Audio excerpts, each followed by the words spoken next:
ये क्या है? एक पौधा है, ठीक है। ये जो हरे पत्तेदार सब्जियां या फल, जो भी वनस्पति औषधियां रहती हैं, वो सभी हमारे शरीर में खून की कमी को पूरा करने के लिए बहुत सहायक होती है। इसीलिए हमारे भोजन में चटनियों का रिवाज था। लेकिन सर्दियों में चिक्की बना के गुड़ और मूंगफली की, गुड़ और तिल की, क्योंकि वहाँ तब कैल्शियम हमारी बॉडी को मिलता है। धूप में हम बैठते हैं, इधर से वो विटामिन डी मिला, इधर से कैल्शियम मिला, तो हमारी हड्डियाँ पूरे वर्ष के लिए स्ट्रांग होती हैं। देखिए, आज से अगर हम 25-30 साल पुरानी बात करें तो लैब्स नहीं होते थे। कैसे पता चलता था कि शरीर में खून की कमी हो गई और कुछ करना चाहिए इसके लिए? कैसे पता चलता था? कुछ तो लक्षण होते थे शरीर में। अगर हमें चलते हुए सांस फूलती है, सीढ़ियाँ चढ़ते हुए सांस फूलती है, इसका मतलब हमारी बॉडी में ऑक्सीजन ले जाने वाली गाड़ियाँ कम हो गई हैं।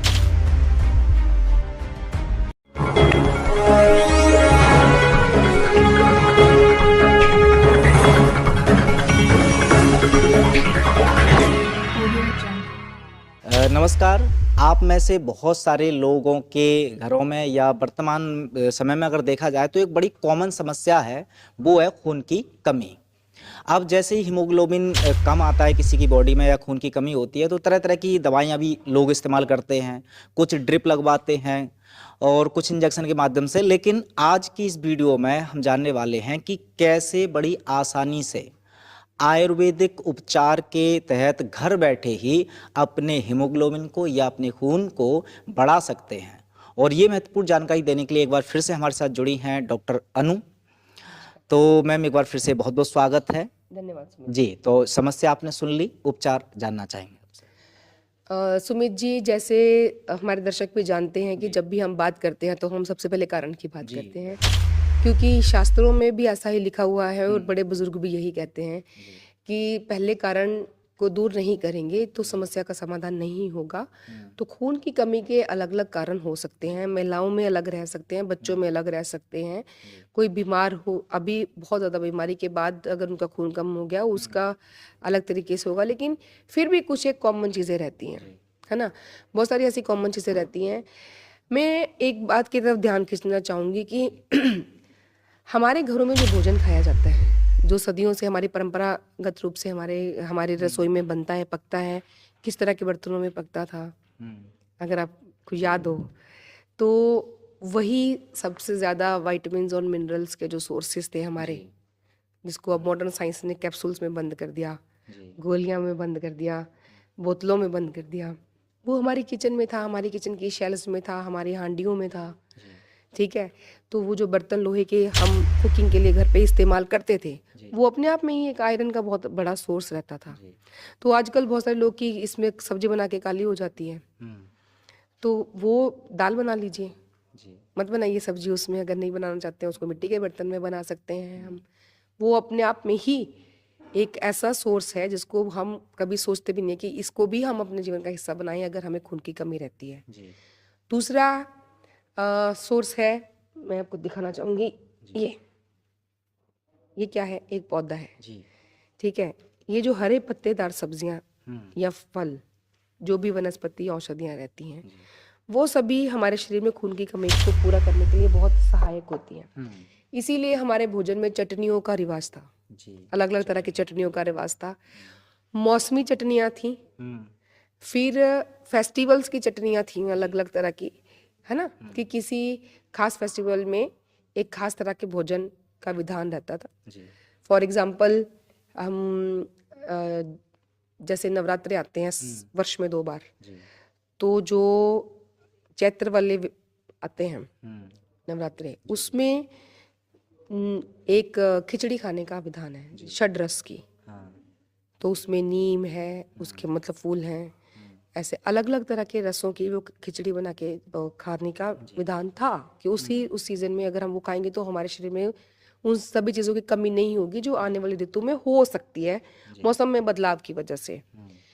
तो वो चीज़ें जो हैं हमने अपनी डाइट में से गायब कर दिया, उसी को वापस लेके आइए। दवाइयाँ काहे को खाएंगे, खानी पड़ेंगी। फिर हम पीपल हमारे आसपास है, उसका जो रस है पीपल के पत्तों का, ऑक्सीजन तो वो देता ही है, ये हम सब जानते हैं कि 24 घंटे ऑक्सीजन छोड़ता है। उसी की वजह से ही वो, और हमारी बॉडी के अंदर ऑक्सीजन लाने ले जाने का काम हीमोग्लोबिन को ही दिया हुआ है। जी बिल्कुल। तो दोनों का चोली दामन का साथ है। ठीक है, जिनको ब्लीडिंग हो रही है, रक्त पित्त की समस्या है, वो भी अगर जैसे प्लेटलेट्स कम हो जाते हैं तब भी पीपल के पत्तों का, गिलोय है, पपीता, ये तो सब हम जब जैसे जैसे डेंगू ज़्यादा फैला है तो सबको बता दिया, सबने पता चल गया। इसके अलावा भी जो जैसे कड़ी पत्ता है, उसको भी हम रेगुलर अगर अपनी डाइट में रखेंगे, नहीं अगर ज़्यादा कम हो गया है तो हम इसको एक औषधि की तरह चटनी बना के भी खा सकते हैं। इसमें हम एलोवेरा भी डाल लें, बीच में नीम की पत्तियां भी डाल सकते हैं, इसका जूस भी निकाल के पी सकते हैं। जो जिस तरह से इसको ले सकता है उसी तरह से इसको लें। और जितने भी कच्चे फल और सब्जियां हैं, उन सब में से भी हमें वो सब चीज़ें मिलती हैं जिससे हमारा शरीर खुद से बना सकता है। एक्चुअली हमारे बॉडी में प्रकृति ने वो सब कुछ ताकत दी हुई है कि वो अपने लिए ज़रूरी चीज़ें बना सकती है। हमें सिर्फ जो हम मुंह के रास्ते लेते हैं वो उसका रॉ मटेरियल है, वो कच्चा माल है, और जिस तरह से हम रहते हैं वो उसका एनवायरनमेंट है। अगर ये दो चीज़ें सही कर लेंगे तो ये समस्याएं जो हैं अपने आप से ठीक हो जाएंगी। हमें अलग अलग के बारे में बात भी नहीं करनी पड़ेगी। फिर कुछ लोग खाने के साथ चाय पीते हैं, जैसे खाने के तुरंत बाद पी ली, तो वो भी एक फिजिकल बैरियर क्रिएट कर देता है। या कुछ दवाएं हम खा रहे हैं, फॉर एग्जांपल अगर हम एसिडिटी की दवाई खा रहे हैं तो वो कोटिंग, एक फिजिकल बैरियर भी क्रिएट होता है। बॉडी में से आयरन ले नहीं पाती, डाइट में से बॉडी आयरन ले नहीं पाती है। ठीक है, तो फिर उसकी कमी दूर करने के लिए हम दूसरी दवाई खाना शुरू कर देते हैं, जबकि ज़रूरत है पहली दवाई को बंद करने की।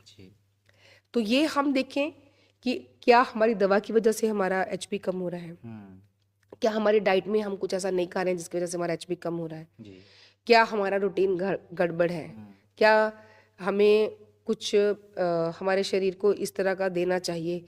तो उसको सोच के अगर हम ये छोटी छोटी चीज़ें भी अपने डाइट में ऐड कर लेंगे, जीरा है जैसे, जीरा भी अपने आप में, गुड़, आप देखिए गुड़ का इस्तेमाल हमारे घरों में, गुड़ तो मैं कहती हूँ कि सबसे बढ़िया चीज़ है बच्चों को देने के लिए, अगर उनमें आयरन की कमी है, खून की कमी है तो।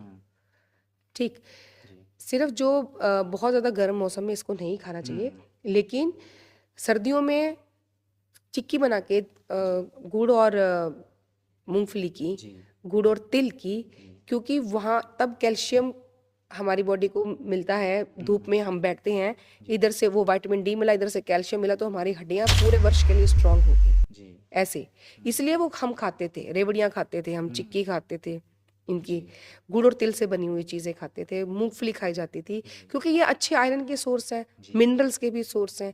तो बहुत सारी चीज़ें मिलके काम करती हैं। हम चाहे मेडिकल साइंस को नहीं जानते, मैं तो ये चाहती हूँ कि आप मेडिकल साइंस में घुसिए मत। सबसे पहला काम तो ये बंद कीजिए, ये सोचना बंद कीजिए मेरे शरीर में किस चीज़ की कमी हो गई। आप ये सोचिए कि मैंने ऐसा कौन सा काम करना बंद कर दिया जो मेरे घर में रहने वाले बुजुर्ग करते थे। हमारी डाइट में से कौन सी ऐसी चीज़ें चली गई जो हमारे घर में आज से 30-40 साल पहले बनाई जाती थी। ऐसे कौन से भोजन थे जो मौसम बदलने के समय पे हमें खाने के लिए बोले जाते थे।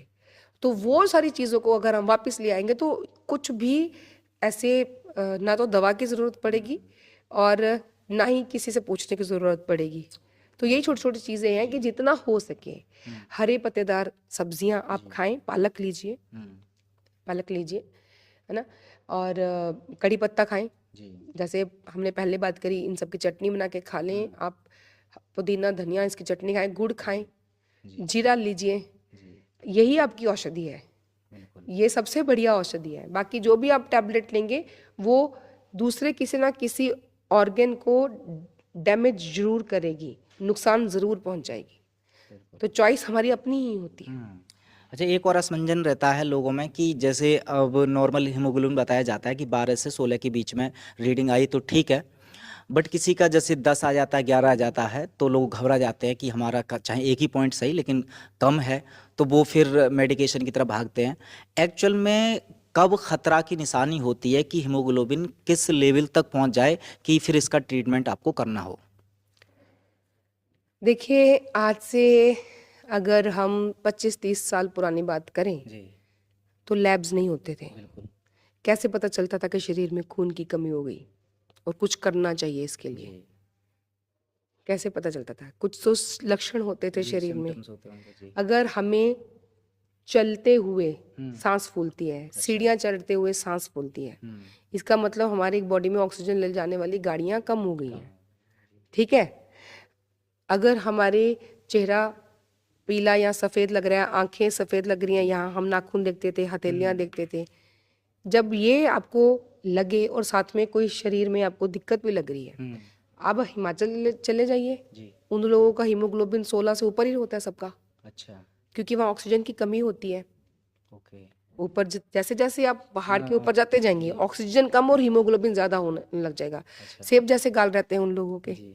उसका कारण ये है कि वो अच्छी बात नहीं है कोई बहुत ज़्यादा, मतलब, लेकिन उनके लिए प्रकृति ने इस तरह का बनाया हुआ सिस्टम, वो इसलिए क्योंकि ऑक्सीजन ज़्यादा से ज़्यादा पकड़ के हर सेल के पास पहुंचाई जा सके। तो ये वहाँ प्रकृति की सेटिंग है कि उनका हीमोग्लोबिन इतना ही रहेगा। वो कैसे पता चला? बाद में जब लैब्स आ गई, लेकिन उसके पहले कभी ऐसी समस्या ही नहीं होती थी। बिल्कुल। ठीक है? तो मुझे लगता है कि इन नंबर्स के पीछे नहीं जाके आपको अपनी शरीर के लक्षणों की, अपनी काम करने की शक्ति, अपनी कार्य करने की ताकत के ऊपर ध्यान देना चाहिए। बिल्कुल।